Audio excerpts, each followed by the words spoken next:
Ever seen a grown woman lose her mind in less than 5 seconds? I mean, really lose it, screaming, red-faced, the kind of meltdown you'd only expect at a reality TV reunion.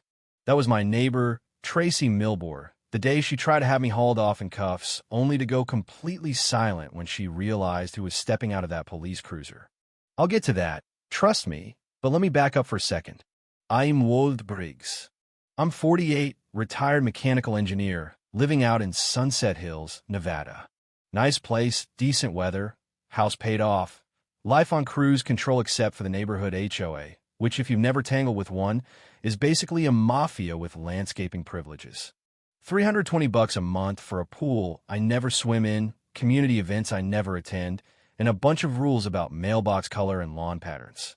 I played along for 8 years, just to keep the peace, but you hit a wall eventually, you know what I mean?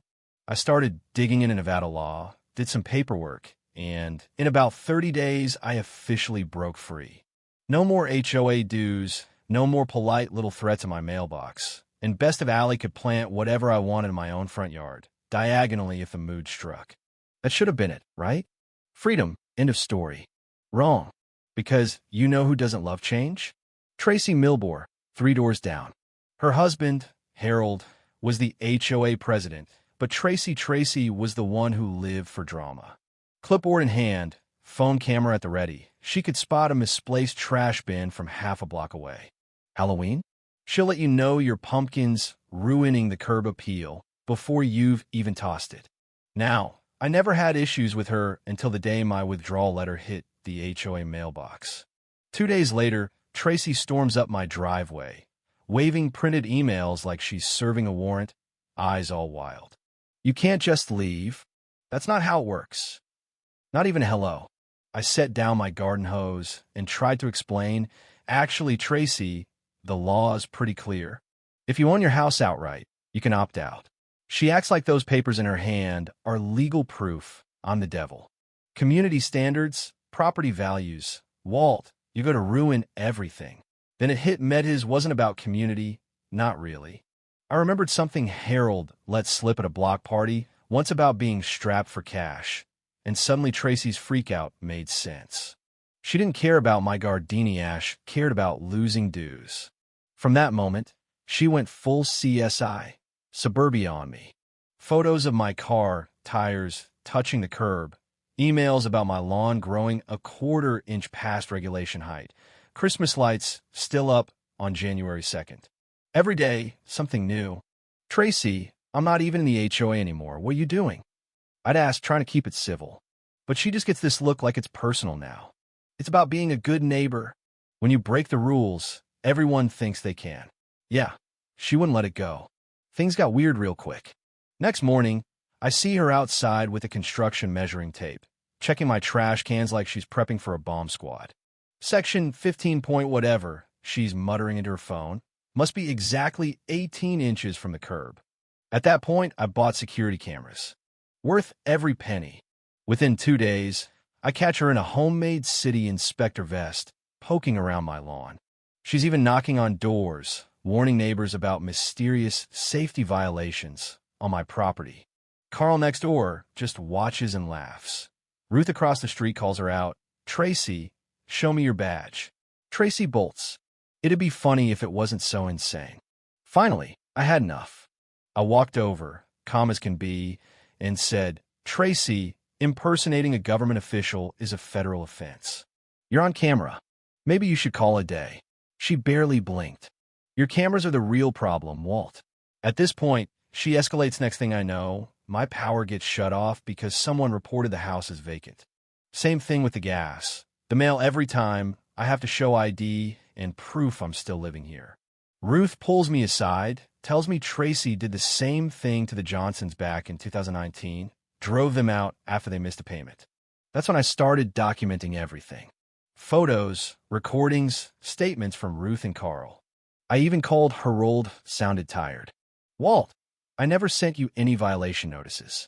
Someone must have forged my signature. Yeah, we both knew who.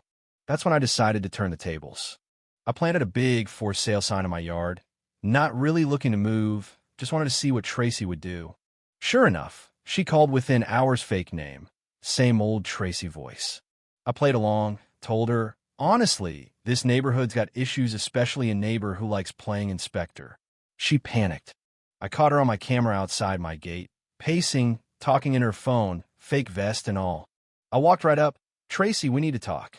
She turned beet red, started shouting entrapment, but I wasn't done. She called an emergency HOA meeting, her last stand. Only invited her favorite neighbors. Ruth, and I showed up anyway. Tracy starts up like some bad reality show prosecutor, fake documents, doctored photos, claims of surveillance. I just laid out my folder, security footage, forged paperwork, Ruth's testimony, everything. You could have heard a pin drop. Carl's jaw hit the floor. That's when Tracy totally lost it, started ranting about dangerous elements, climate of fear, and called the police right there in front of everyone. I stayed calm. Everything's being recorded for everyone's safety. Ruth leans over, whispers, "You actually wanted the cops to show up, didn't you?" I just smiled. Now here's where the twist kicks in. The patrol car rolls up, everyone watching out the window like it's the Super Bowl. Tracy rushes out, full performance mode. "Officer, he's a menace." The door opens, and out steps my son, Joel. He's been a cop for years, but nobody in the HOA knew. "Hey, Dad, everything all right?" Tracy goes sheet white, drops her phone, starts yelling about conflict of interest and corruption, and "Get me your supervisor." Harold looks like he wants to crawl under a rock. Neighbors start filming on their phones. Joel's a pro, though. Took statements, reviewed all the evidence, and when Tracy wouldn't quit, he arrested her for impersonating an official and filing false police reports. The whole thing went viral on Nextdoor and every HOA Facebook group in town. Fallout was immediate. Harold quit as president. Carl apologized for ever believing Tracy, and Ruth, bless her, was voted interim president and rewrote the bylaws so nobody could ever pull something like this again.